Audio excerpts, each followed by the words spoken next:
montón y muy gracias por el trabajo que hace siempre nuestro profe titular. Sabéis que él prepara con mucho cariño y me encanta su material de muchísima calidad, bien elaborado, bien trabajado, bien explicado y bien grabado. Y eso es un trabajo, Raúl. Te agradezco mucho el cariño con que lo haces, algo personalizado. Ya te digo, yo he tenido la oportunidad, como algunos sabéis, de poder estudiar teología, el tema de Biblia, y a mí Raúl me gusta mucho su manera de comprenderlo, su perspectiva, así que es un lujo para mí, que a veces lo digo porque a veces pues uno, Raúl, bueno, pues es un lujo poder tener un profe como él que lo explica así que todo tuyo. Bueno, Raúl, gracias Abraham. La próxima vez que venga pueden hacer uno de lo mismo con las preguntas de la serie. Estaría buena, ¿no? Claro, a ver quién estuvo siguiendo la serie y ahí lo bueno. Bueno, la idea de hoy era, gracias a Abraham, a Pedro, a Dorcas, Joaquina y todos los Ángel, siempre la familia que nos recibe acá en Barcelona. No, con uno y uno. Ahí está mi esposa ya intentando, no sabe que uno es para la cámara y otro es para el sonido ambiente.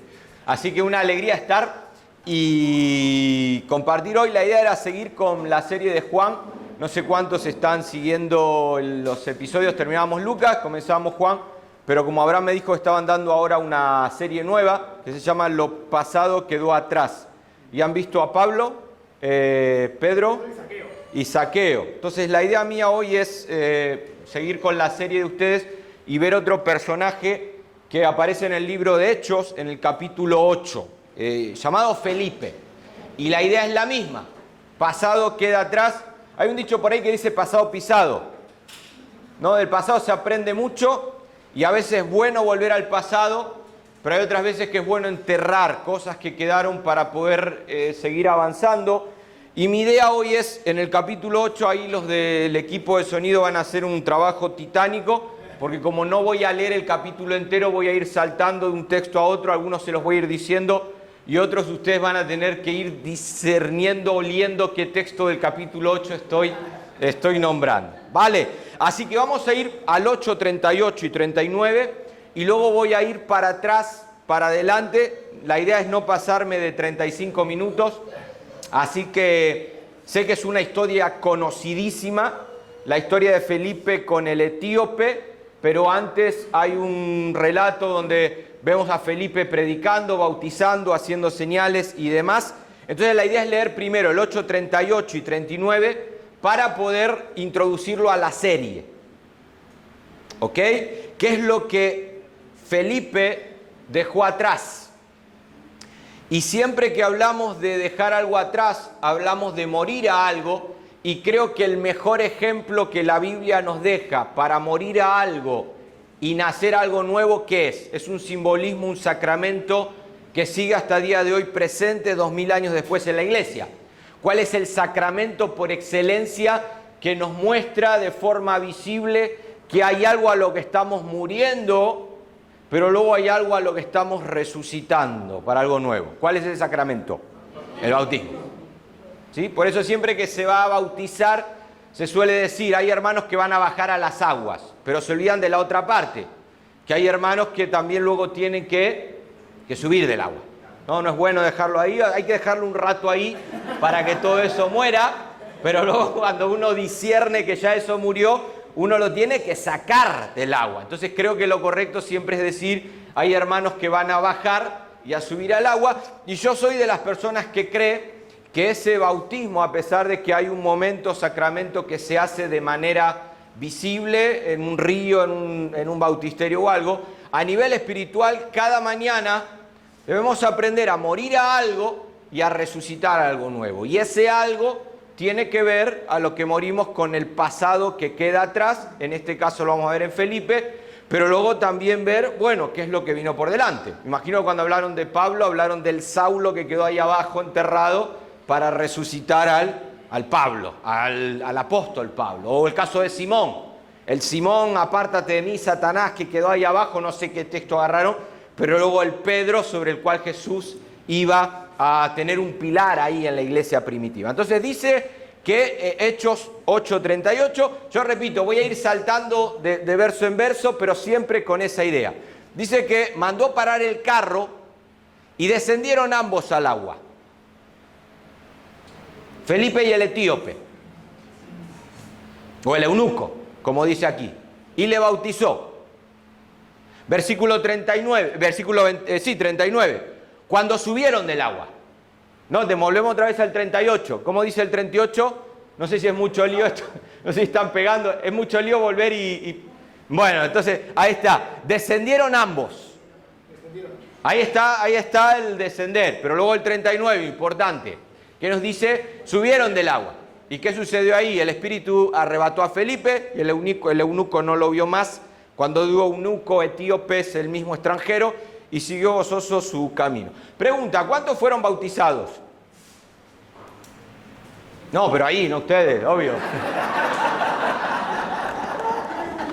Otra. No tienen bautisterio acá, ¿no? Ya. Ahí en el... ¿Cuántos fueron bautizados ahí? Vamos, tenemos que hacer la encuesta. No hay premio acá. ¿Cuántos fueron bautizados? ¿Uno o dos? A ver, otra vez el 38.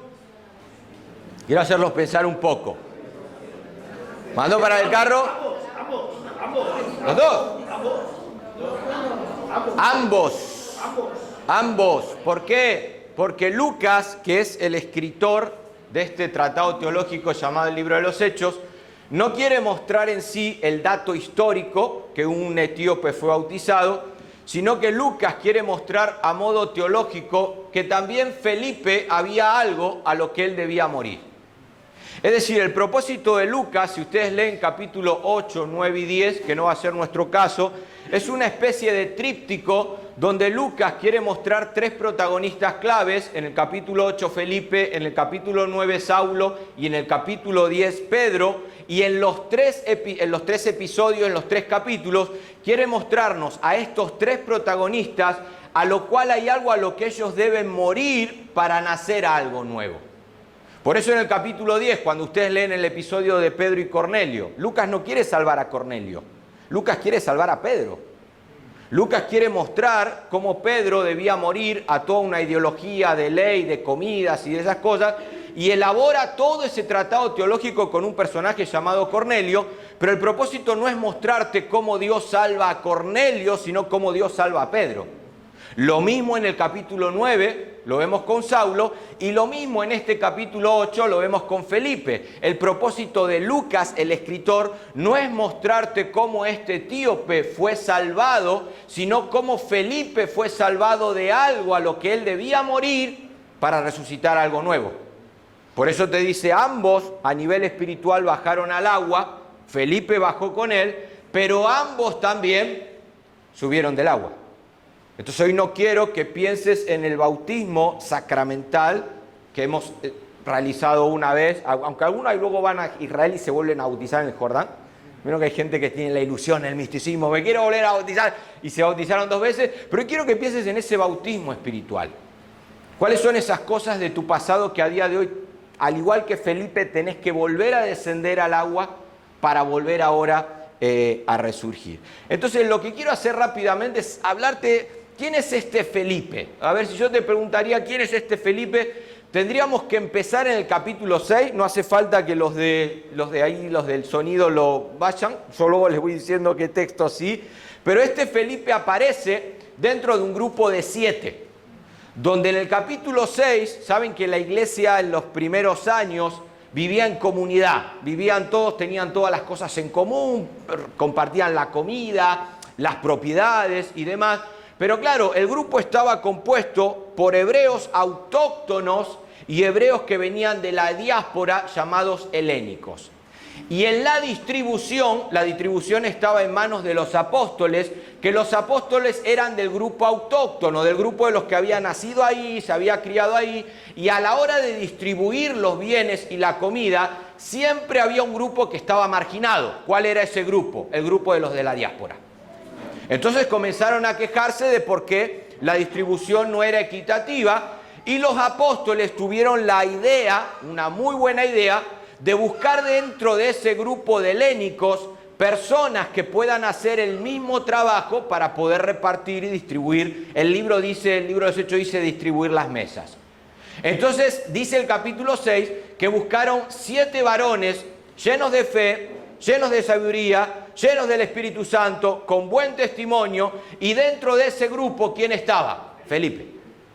Y a veces nosotros tenemos la idea de que estos 7 eran diáconos, eran personas que, bueno, que limpiaban la servilleta, que abrían la puerta de la iglesia. No, tenían las mismas características que los apóstoles. La idea era que dentro de la iglesia primitiva, ellos se ocupen del grupo de cristianos de un corte más helénico, más griego. Por eso cuando ustedes van a los evangelios, Jesús dijo en cierta ocasión, la mies es mucha, los obreros son pocos. ¿Qué hace Jesús? Levanta 70. Y esos 70 tenían la misma autoridad que los apóstoles. Lo mismo con estos 7. Entonces, dentro de esa lista de los 7 aparece este personaje llamado Felipe. Hay otros nombres que ustedes pueden leer luego en ese capítulo. Ahora, ¿qué sucede con este Felipe?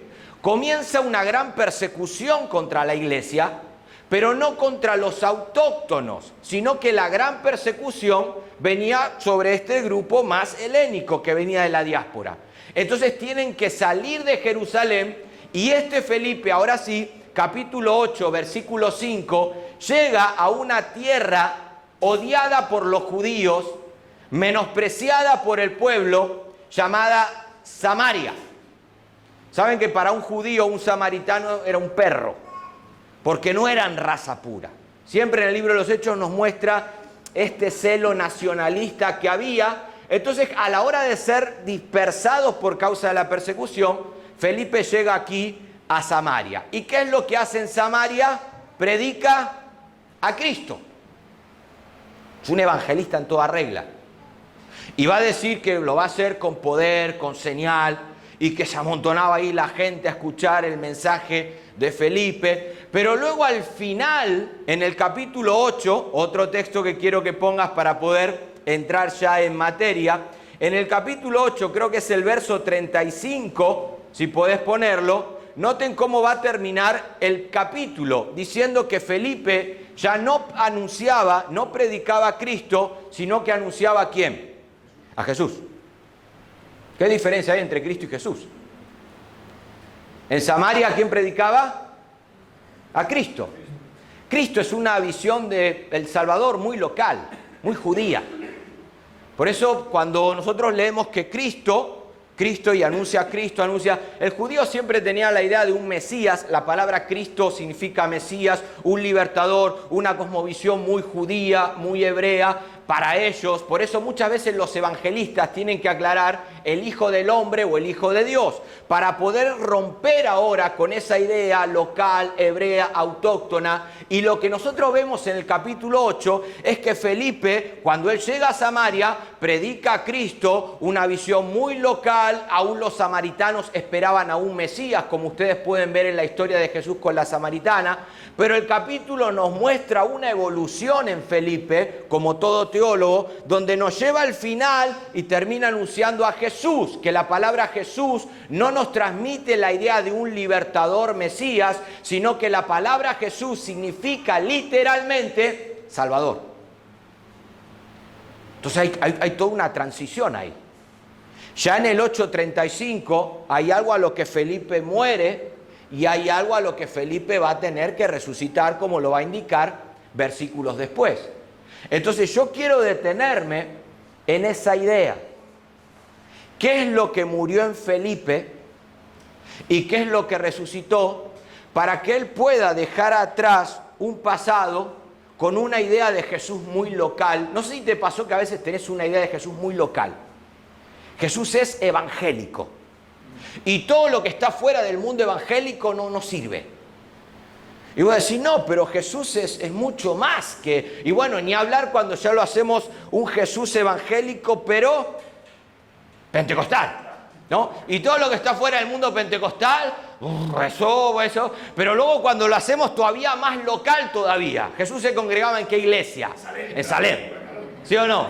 Y todo lo que esté fuera del mundo evangélico, todo lo que esté fuera de el mundo pentecostal, todo lo que esté fuera de nuestra... O sea, todo eso como que lo comenzamos a mirar con recelo y decimos, cuidado con esto, cuidado con esto. Y era más o menos la idea que tenían en aquel primer siglo. Es decir, había un Jesús que, claro, que mientras estaba en la sinagoga no habría problema, mientras abría el libro de Isaías no habría problema, pero cuando ya comenzaban a ver que ese Jesús de Nazaret iba a lugares, a casa de pecadores, de publicanos, y charlaba con este y el otro, ya como que comenzaban a verlo de una manera, bueno, este tipo al final es o no es el que tenía que venir. Y vemos que hay una transición en Felipe. Ahora, ¿cómo se lleva a cabo esa transición? Y es muy práctico lo que quiero dejarte, Raúl. ¿Qué es lo que Felipe dejó atrás para poder valernos de la serie? Pasado, ¿cómo es? Pasado quedó atrás. ¿Qué es lo que Felipe tuvo que dejar atrás para poder terminar, como va a terminar el capítulo 8, diciendo que abrió una comunidad en Cesarea, una comunidad profética ahí? Bueno, ¿qué es lo que él tuvo que dejar atrás? Quiero que lo veamos y por ahí te voy a lanzar una pregunta para que puedas reflexionar. Ya la del bautismo salió un poco mal, ¿no? Pero vamos a ver si ahora podemos entrar en detalle en la historia. Quiero que te ubiques ahora. Felipe predicando en Samaria, repito, un predicador en toda regla, lleno de fe, del Espíritu Santo, con buen testimonio, haciendo señales. Pero resulta que el capítulo 8, versículo 9, no solamente tenemos a Felipe predicando, sino que tenemos a un grande que había levantado expectativas también de Mesías. En Samaria no solamente está predicando Felipe, había un hombre llamado ¿qué? Simón. Antes ejercía magia en aquella ciudad y había engañado a la gente de Samaria, haciéndose pasar por algún grande. ¿Quién creen que puede ser ese grande? Samaria también esperaba ¿a quién? A un Mesías. Entonces acá tenemos un mago predicando, engañando a la gente, haciendo artilugios de magia, haciéndose pasar también por un Mesías. Entonces Samaria tiene dos grandes predicadores. Uno de ellos es un engañador llamado Simón el Mago, versículo 10, ustedes lo pueden ver ahí, fíjense cómo lo oían atentamente todos, desde el más pequeño hasta el más grande, diciendo, este es el gran poder de Dios.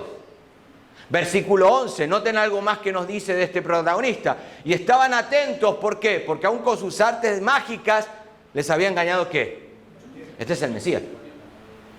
De hecho, para el judío, si ustedes leen un libro que se llama el Talmud, Jesús fue un bastardo nacido de un abuso de un centurión romano a María, y todo lo que Jesús hizo en el Talmud, en este libro judío, Jesús lo aprendió en Egipto, por medio del arte de magia. Los judíos creen eso. Todos los milagros que Jesús hacía eran por artes de magia. O sea, recuerden que el judío no cree en Jesucristo como el Hijo de Dios. Entonces, ¿cómo explicamos todos los milagros que hizo? Bueno, con artes de magia. Porque al final si yo vengo acá y me pongo a hacer milagros y me pongo a hacer esto, claro que me gano la atención de la gente. Pero Lucas, el escritor, nos está mostrando, bueno, hay un hombre llamado Simón el Mago, predicador, pero ahora a este predicador le viene competencia, versículo 12. ¿Cuál es esa competencia? Pero cuando creyeron, a Felipe. Hay una multitud que sigue a Simón, pero ahora esa misma multitud comienza ¿a qué? A seguir a Felipe. Tenemos dos predicadores, tenemos dos grupos, pero de los dos grupos uno comienza a hacer ahora adición a Felipe, que anunciaba el evangelio del reino de Dios y el nombre de Jesucristo, y se bautizaban hombres y mujeres. Ahora, ¿quién ganó? ¿Felipe o Simón el Mago? Versículo 13 nos dice que aún Simón el Mago, viendo lo que hacía Felipe, decidió ser bautizado por este evangelista. Así que aún Felipe aún Simón el Mago como que se une al grupo de Felipe el evangelista o el predicador. Ahora, ¿qué pasaba mientras tanto en el Vaticano de Jerusalén?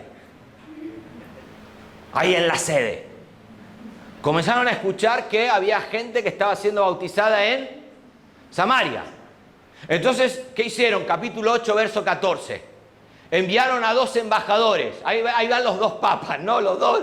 Ustedes tienen que ir y supervisar lo que está sucediendo En Samaria hay dos predicadores, uno de gran influencia, pero hay otro que ahora está siguiendo el mismo patrón que Juan el Bautista. Está predicando, está mandando a la gente que se arrepienta y está bautizando gente. Entonces ahí va Pedro y Juan, son enviados de Jerusalén a ver lo que había sucedido en Samaria.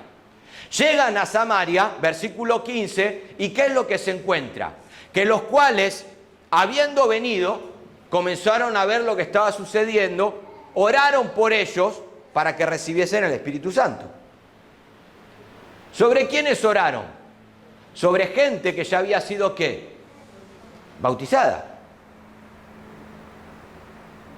¿Cómo es esto? Versículo 16. Porque aún no había descendido sobre ninguno de ellos, sino que solamente habían sido bautizados en el nombre del Señor Jesús. ¿Quién me puede explicar eso? Llega Pedro, llega Juan, ve que Felipe está tomando gente, te bautizo en el nombre del Padre, del Hijo y del Espíritu Santo, tú sale del agua, pero ahora llega Pedro, llega Juan, y de alguna manera Lucas tiene que explicar, porque claro, al final, ¿cómo discierne Pedro y Juan que esas personas que han sido bautizadas en agua todavía no han recibido el Espíritu Santo? Acá ya hay una crisis. Acá hay una especie de crisis teológica que Lucas va a intentar resolver. Lo que Lucas quiere mostrarnos es que si lo de Simón el Mago era todo un engaño, como bien lo expresa, la predicación de Felipe y el ministerio de Felipe era algo superficial. Felipe está siguiendo el mismo patrón del pasado que había seguido Juan el Bautista. ¿Cuál era el patrón de Juan el Bautista? Predico un mensaje, mando a la gente a arrepentirse y ahora que se bautice. ¿Qué es lo que hace Pedro el día de Pentecostés? Toma el mismo patrón.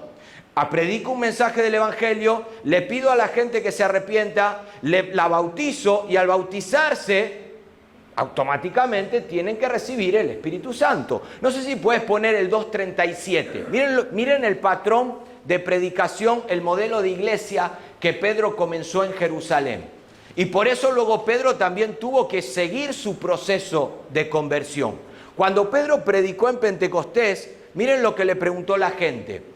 ¿Qué haremos?, le dice. Una vez que escucharon la predicación de Pedro, Pedro, ¿qué haremos? Versículo 38. ¿Qué le dice Pedro? Arrepentíos. Primer paso. Segundo, bautícese en el nombre del Señor Jesucristo. Tercer paso, recibiréis el don del Espíritu Santo. Noten el patrón. Pedro predica, manda a la gente a arrepentirse, manda a la gente a bautizarse y recibe el Espíritu Santo. ¿Qué está haciendo Felipe? El mismo patrón. Estoy predicando el Evangelio, estoy diciendo a la gente que se arrepienta, mando a la gente a bautizarse, pero ahora llega Pedro y Juan y se da cuenta que sí, que Felipe predicó, que fueron bautizados en agua, pero que no han recibido el Espíritu Santo. Lucas lo que quiere mostrarte es que el modelo de iglesia que está siguiendo Felipe, y entiéndanme el modelo de iglesia, al final es el patrón, digamos, es que no sé a veces qué nombre ponerle para poder actualizar algo que sucedió hace 2000 años, porque a partir del capítulo 9 este mismo patrón no se va a ver más. Esa idea de que tengo que arrepentirme primero, bautizarme segundo y recién después recibir el Espíritu Santo es una idea que no aparece ni en los evangelios ni después del libro de los Hechos hasta esta ocasión. Yo te pregunto, ¿cuándo recibiste el Espíritu Santo? ¿Cuando fuiste sumergido y volviste a nacer, volviste a salir del agua? ¿O cuando tuviste esa convicción de pecado que te ayudó a tomar la decisión de seguir a Jesús y decir, Pastor Pedro, quiero bautizarme? ¿De verdad necesitamos llegar al bautismo en agua? Y si te morís antes de ser bautizado en agua, ¿qué significa? ¿Que te vas con Jesús sin el Espíritu Santo? Lucas lo que quiere mostrarnos es que lo que Felipe estaba haciendo era algo superficial.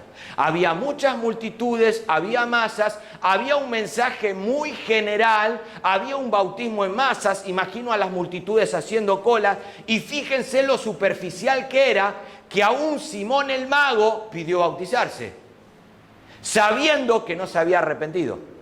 Porque luego ustedes conocen la historia. Quiso comprar el poder de Dios con dinero. ¿Qué fruto de arrepentimiento había manifestado Simón el mago? Ninguno. Pero pidió bautizarse. Entonces Lucas quiere mostrarte, lo que está haciendo Felipe es algo muy superficial. No llega a la profundidad de lo que realmente es el Evangelio. Entonces capítulo 8, verso 26. Llegamos a la transición. ¿Me están siguiendo hasta ahí o no? O aún no se quedó ahí abajo, ¿no?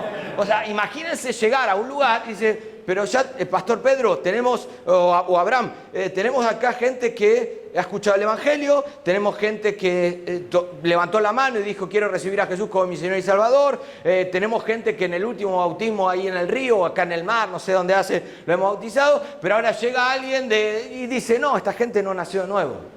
¿Cómo que no? Si se arrepintió, repitió la oración de fe, le hicimos hacer el curso de membresía y demás, le bautizamos en agua, por ahí está la foto del bautismo. Sí, pero es que no tiene el Espíritu Santo.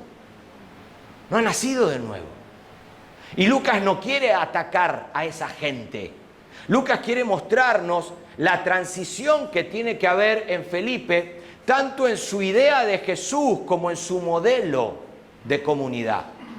Entonces en el capítulo 8, verso 26, llega el punto de inflexión.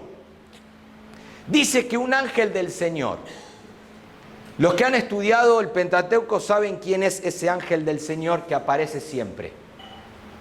Cuando ustedes leen en el libro de Éxodo el ángel del Señor, ¿quién es el ángel del Señor? El ángel del Señor es mismo Cristo. Es una cristofanía que aparece en el Antiguo Testamento. Es el ángel que los sacó de Egipto, que los liberó de Egipto y los llevó rumbo al desierto. Es el mismo ángel que aparece en el desierto, la columna de fuego, la nube de gloria. Cada vez que ustedes leen el ángel del Señor, la Biblia es una cristofanía. Lo que el texto nos está diciendo es que Cristo ahora está liberando a Felipe de la esclavitud a la que él está sometido. Una esclavitud tanto a nivel ideológica acerca de un Cristo muy local, pero también una idea de un modelo de iglesia, de un modelo de comunidad, de un evangelio que sí, que se enfoca en masas, que queremos esto, que parece que funciona, pero está haciendo algo superficial. Entonces Felipe tiene una experiencia ahora con ese Cristo, un Cristo ya resucitado, que ¿qué le dice? Levántate, levántate. Un estado de postración, un estado de letargo, un estado donde parece ser que siempre estamos haciendo lo mismo y tengo que tener ahora una experiencia en la cual ahora Jesús mismo, ya resucitado, me levante del lugar donde estoy y me haga cambiar de dirección. Ve hacia el sur. Si de momento mi ministerio, mi evangelio, mi idea estaba yendo en esta dirección, en un estado de letargo, en un estado de aburrimiento, donde siempre es lo mismo y donde parece ser que esto funciona, está bien, predico, bautizo y la comunidad sigue creciendo, ahora Jesús le quiere mostrar, no muchacho, mirá, tenés que cambiar de dirección. Y Lucas quiere salvar a Felipe. Lucas quiere mostrarnos la transición, el cambio que experimentó Felipe y le dice, vete por el camino, desciende de Jerusalén a Gaza. La palabra Gaza significa tesoro. Felipe, tu tesoro no está en Samaria, predicando, bautizando gente, que repito, uno lo analiza y al final es como que uno dice, pero si al hombre le iba bien. Hasta Simón el mago, la competencia de él, se había adherido. Y Lucas lo que quiere mostrarte, mirá, Felipe, lo que estás haciendo, la gente está haciendo adhesión a tu persona, pero no hay adhesión a Cristo. Y tu tesoro no está en Samaria, en ese modelo, porque al final los evangelios dicen que donde está tu tesoro está ¿qué? O sea, está bien, tu tesoro está ahí, pensás que está en Samaria, está ahí bautizando, discipulando, cambia de dirección. Te saco de Egipto, el ángel del Señor sacándolo de Egipto, y guiándolo ahora, Lucas está usando el mismo patrón que el Pentateuco, salgo de Egipto para ir al desierto y marchar a la tierra prometida donde está el gran tesoro. ¿Qué significa Gaza? Tesoro. Tu tesoro no está en Samaria. Versículo 27. Felipe obedece, se levanta y sale. ¿Y qué se encuentra en el camino? ¿Qué significa Gaza? Ahí está ahí tiene que estar tu corazón. Y Felipe sale. Y dice que se levantó y fue, ahí está la obediencia, y sucedió que un etíope, extranjero. ¿Cuál era la cosmovisión de Cristo? ¿Se acuerdan? Hijos de Abraham somos, le decían a Jesús. ¿Cuál era la ideología de los samaritanos? La samaritana le preguntó a Jesús, pero tú eres el Mesías que ha de venir. Eso experimentaba. Acá resulta que hay un extranjero en toda regla. Primer choque cultural del modelo de iglesia de Felipe. Segundo, es eunuco. Según las leyes de Israel, este hombre nunca puede ser parte del pueblo, porque el eunuco no puede dejar descendencia. Por eso en Isaías 56, cuando habla Dios, dice, no, aún el eunuco es bienvenido en mi casa, porque los judíos lo habían marginado. Porque un extranjero todavía podía ser parte del pueblo si se circuncidaba. Pero un eunuco nunca hubiera sido recibido en la comunidad autóctona de Jerusalén.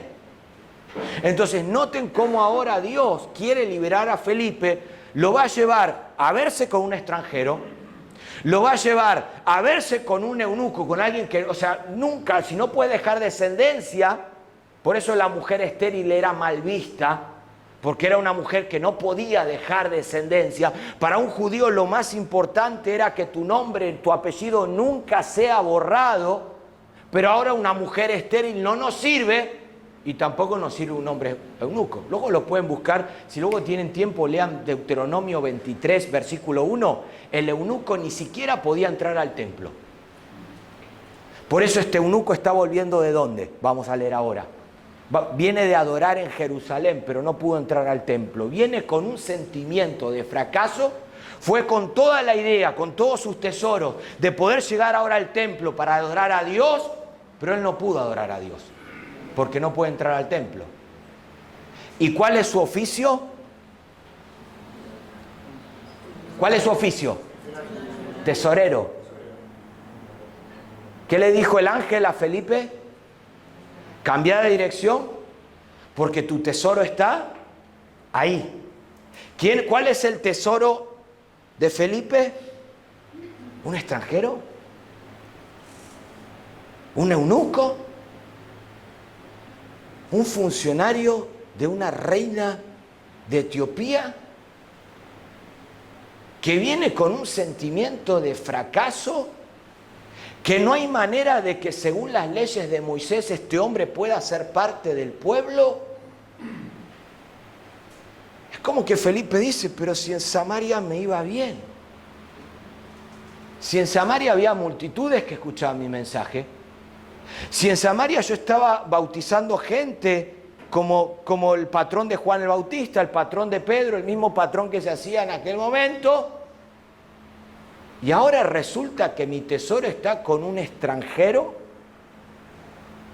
con un hombre que no puede dejar descendencia. Y Lucas lo que dice, sí, ahí está tu tesoro. En uno de las multitudes, a uno. Pregunta, ¿qué creen hasta ahora? ¿Qué es lo que Felipe debe enterrar? ¿Y qué creen que es lo que Felipe, al salir del agua, tiene que entender? Porque aún el siguiente versículo, cuando ustedes, no voy a leer toda la conversación, pero fíjense que aún volvía sentado en su carro, leyendo al profeta Isaías. Es decir, es como lo que sucedía en Samaria, volviendo un poquitito a Samaria para poder aclarar, lo que sucedía en Samaria es, cuando Jesús contó la parábola del sembrador, hay una tierra que es la tierra en espinos, que dice que la semilla cayó entre espinos. ¿Qué pasó con esa semilla que cayó entre espinos? ¿Qué dice Jesús? Esa es la gente que escucha la palabra, que en algún momento la recibe con gozo, pero como no tiene profundidad, sale el sol y ¿qué? Se quema. Eso es Samaria. Es gente que está escuchando el mensaje, es gente que está recibiendo el mensaje con gozo, es gente que está haciendo adhesión a Felipe, pero ahí no hay profundidad, ahí nadie recibió el Espíritu Santo. Ahora, ¿qué tierra representa el etíope? El etíope representa la primera tierra, la semilla que cayó en pedregales. ¿Cuál es esa semilla que cayó en pedregales? La persona que oye el Evangelio, que lee el Evangelio, pero no entiende. Y como no entiende, viene el malo y lo arrebata. Ahora resulta que este hombre viene leyendo el profeta Isaías, siguiente versículo, ¿y qué sucede al leer el profeta Isaías? Noten cómo el Espíritu le dice a Felipe, ahí está el Espíritu guiándolo, orientando a Felipe hacia el carro. Jesús nos libera, pero el Espíritu Santo nos guía, nos orienta. Esto es clave, no tengo tiempo de entrar ahora, pero en todo Éxodo siempre hay alguien que nos libera y siempre hay alguien que nos guía. Es Jesús el que liberó a Felipe, pero es el Espíritu el que ahora lo va a guiar a una nueva vida. Ese Espíritu le va a pedir que se acerque al carro y noten lo que va a suceder con Felipe. ¿Qué sucede con Felipe? Con el etíope, perdón, versículo 30. Si podés ponerlo. Le oyó que estaba leyendo al profeta Isaías. Está leyendo, está escuchando. Pregunta, ¿entienden lo que lees? La tierra de pedregales. Oye, escucha, lee, medita, memoriza. Pero como no entiende, viene el malo, ¿qué? Y lo arrebata. Este hombre está leyendo, pero versículo 31, ¿qué sucede? ¿Cómo podré? Si alguno no me enseña. Entonces Felipe, ¿qué le dijo? Que se suba y se sentó con él. Vamos a la aplicación. ¿Qué creen que es a lo que Felipe debe morir y a lo que él debe resucitar? Hay algo que Lucas, cuando hablo de Lucas hablo del escritor de este tratado teológico. Hay algo que quiere mostrarnos como iglesia. Que mientras que en Samaria aparentemente eso funciona, y tal vez funcionó durante un tiempo, porque lo que hizo Juan el Bautista funcionó durante un tiempo, hasta que él entendió que no, que él tenía que menguar y que otro tenía que seguir. Y noten cómo Jesús rompe con el modelo de Juan el Bautista. Jesús no bautizaba gente, o sea, Jesús podría haber seguido el mismo modelo ahí, y a pesar de que el Evangelio de Juan dice que en un principio Jesús medio que siguió el modelo de Juan el Bautista, Jesús entendió que no, que el reino de Dios iba por otro lado. Que no era predicar al lado de un río para que aquel que levante la mano y se quiera arrepentir, bautizarlo ahí. Jesús entendió que el reino de Dios no tiene que ver con masas, con multitudes, que repito, puede abrir puertas durante un tiempo o en algunas etapas, pero que al final el reino de Dios, ¿en qué consiste? En que te acerques a alguien, no para deslumbrarlo con señales, con elocuencia, con predicación, con actividades, sino para que te sientes al lado de un marginado, de alguien que no es bien visto por el pueblo, de alguien que está intentando encontrar a Dios de alguna manera pero no llega, que te sientes con él y seas capaz de abrirle las escrituras para que él pueda tener una experiencia con la de ese Jesús resucitado. Y esto es lo que quiero dejarte. Que hay cosas que tal vez en el pasado hemos aprendido, hemos visto, hemos vivido. No, que el modelo es este, que el patrón es este, y está bien a veces hacerlo. Pero que al final el reino de Dios que me deja Jesús es un evangelio sentado en la mesa de un publicano. Es un evangelio donde llega a aquellas personas marginadas y las sana con el propósito de hacerlas parte de la comunidad, pero siempre de una manera personal. Lo que Dios está esperando de tu vida, de tu familia como ministerio, es que te acerques a la persona, te sientes con él, puedas escucharlo, puedas hacerles preguntas, puedas dialogar. Escuchen, la conversación en el carro es el mejor modelo de discipulado porque es el modelo que siguió Jesús en los evangelios. Y Lucas quiere mostrarnos esto. ¿Cuándo fue la última vez que te sentaste con alguien a abrir las Escrituras? ¿Cuándo fue, no sé, la última vez que te acercaste y de verdad vos ves que la persona viene aquí y le hablás y los grupos de conexión y hablamos y debatimos y estamos ahora siguiendo un libro? Bueno, pero ¿cuándo fue la última vez que le preguntaste si entiende lo que está leyendo? Y poder sentarte con él y poder ahora guiarlo en un proceso de discipulado para que esa persona pueda tener un encuentro personal con Jesús de la manera que de él mismo nazca. Bueno, ¿qué impide que ahora yo pueda ser bautizado? Y eso es lo que creo que tenemos que aprender también a morir. A cosas que a veces, porque yo te preguntaría hoy, bueno, ¿cuál puede ser? Yo anoté acá algunas cosas que te dejo así de manera práctica. ¿Cuáles son esas actitudes o esas estructuras del pasado que necesitan ser sumergidas en tu vida? Y yo anoté una lista a nivel personal. ¿Qué me impide a mí a veces entender que el reino de Dios es personal?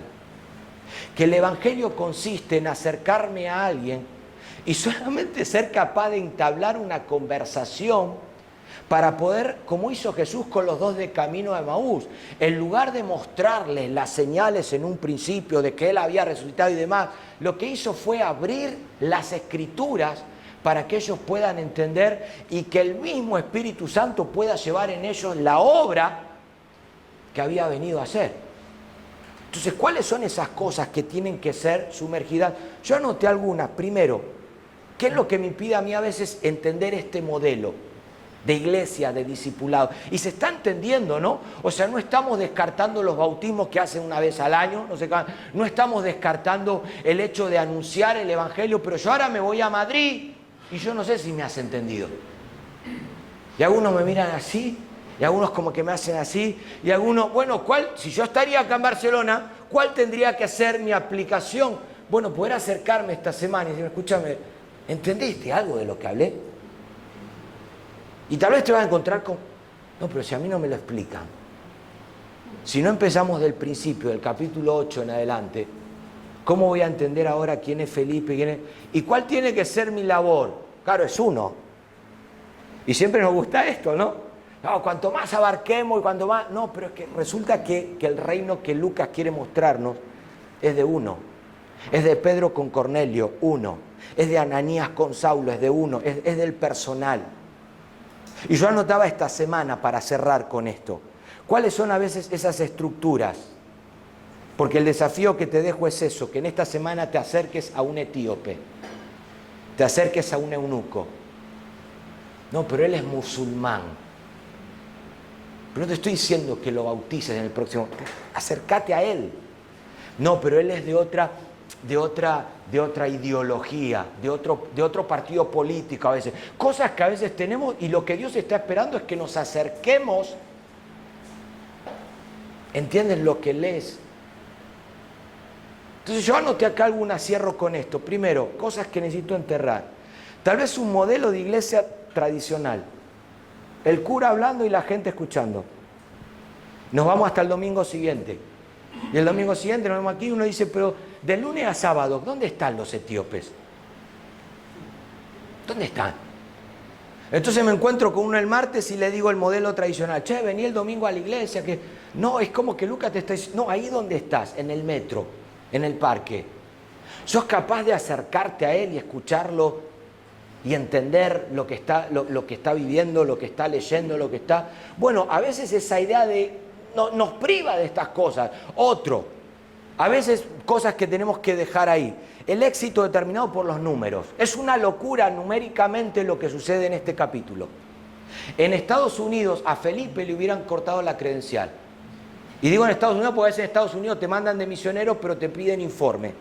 Y de repente imaginen y no sé si solo en Estados Unidos, conozco algún caso, perdón, si luego hay alguno por ahí de Estados Unidos y dice, no todas las iglesias, sí, pero yo conozco misioneros que vinieron acá y luego le piden informe. Ahora imagínate, informe del mes de enero, 3.000 bautizados, wow, vamos a mandar más, que sigan las ofrendas, vamos a seguir mandando acá, 5.000 bautizados, vamos. Ahora, informe de junio, un bautizado, extranjero.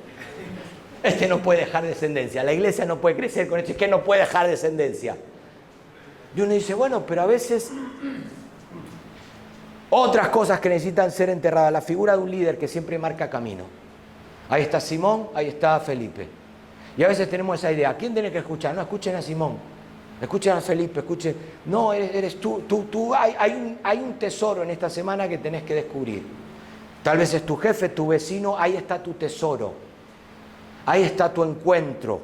Cosas que a veces tienen que morir, que no verte capacitado. No, pero yo no estoy capacitado para explicarle Hechos capítulo 8 a nadie. ¿Por qué? Porque no, yo teológicamente soy un desastre. Escúchame, si tenés al Espíritu, no necesitas el doctorado en teología para sentarte al lado de alguien a abrir las Escrituras. Tu hijo no necesita ir a un seminario interno para poder entender lo que el Evangelio presenta. No, ahí en tu casa, como mujer, como madre, como padre, puedes sentarte y a lo mejor entender que tu gran tesoro comienza ahí en tu familia. Y cuando yo voy sumando esas cosas, para cerrar, cosas que podrían seguir mencionando, la pregunta sería, bueno, ¿cuáles son esas cosas que uno necesita enterrar? ¿No? Y ahora quiero orar para de verdad que pueda morir y mañana me tendré que levantar y morir a otra cosa, porque Felipe termina abriendo su gran comunidad en Cesarea de Filipo. Ustedes van a leer en el capítulo 21 luego que tenía 4 hijas profetisas. La idea es mostrar ahí una comunidad profética en toda regla, los 4 puntos cardinales en Cesarea, lejos de Jerusalén, lejos de Samaria. Felipe, según el libro de los Hechos, termina ahí. Pero ¿a cuántas cosas tuvo que morir él para entender que el reino de Dios, que el tesoro del reino de Dios está en el corazón de la persona que tenés más cercana? Y cuando soy capaz de sentarme con él y abrir las Escrituras y orar con él y escuchar su necesidad y entender que a veces el proceso de arrepentimiento no es tan mecánico como, bueno, te bautizo y ya es un número más, sino que ahora tengo que dedicar un poco más de mi tiempo. A lo mejor es eso lo que Lucas quiere mostrarnos en el libro de los Hechos, con protagonistas como Felipe, como Saulo de Tarso, como Pedro, que lo de Pedro también es para verlo en la casa de Cornelio, como Lucas quiere salvar a Pedro también de cosas que tenía que haber enterrado y todavía no lo había hecho. Pero siempre que ustedes lean el libro de los Hechos, cuando el protagonista termina de enterrar eso y nace de nuevo, el protagonista desaparece del libro. Felipe desaparece del libro de los Hechos como actividad, entendió.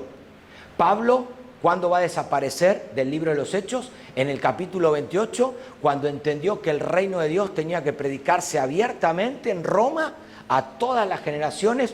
Cuando Pedro termina de desaparecer del libro, cuando él llega a la casa de Juan Marcos, la madre de Juan Marcos, cuando Lucas entiende que el protagonista termina el éxodo, desaparece del libro. Y nosotros seguimos siendo parte de ese éxodo, seguimos siendo parte de ese peregrinaje donde Jesús nos liberó de un lugar, pero donde el Espíritu, oro para que en esta semana te oriente. No a qué persona, sino a qué carro tenés que acercarte, porque el Espíritu lo guió al carro, no a la persona. A veces queremos que el Espíritu nos guíe concretamente, bueno, poneme el nombre de una persona. No, el Espíritu te va a guiar a un carro, a un barrio, a un lugar, a una oficina, a un lugar concreto, para que ahí puedas entender que ahí está tu gran tesoro. Y cuando sos capaz de sentarte con Él y aprender con Él y orar con Él, creo que es un nuevo nacimiento también, a nivel teológico, a nivel comunidad, a nivel familia, a nivel seguidor de Jesús. Quiero orar. Señor, gracias en esta mañana Porque podemos volver a morir a cosas que hemos adoptado, que hemos seguido. Señor, cuánta cultura a veces se mezcla, cuántas ideas, cosas, Señor, que nos privan de poder entender lo que el reino de Dios es. Como dijo Pablo en el Areópago, Dios está cerca de cada ser humano y lo que está esperando es que algún Felipe abra las Escrituras y le permita entender lo que hace tiempo que viene buscando y no entiende. Oro para que cada uno de los aquí presentes pueda encontrar esta semana a alguien, sentarse al lado de un carro y poder abrir esta Escritura que nos ha cambiado, que nos ha transformado, que nos ha hecho nuevos. Espíritu Santo, guíanos en esta semana, oriéntanos. No dejaremos de seguir bautizando personas, no dejaremos de predicar abiertamente el Evangelio, pero si hay algo que Jesús de Nazaret nos muestra, es que esto tiene que ver con el próximo, con el que tengo al lado, con el más cercano.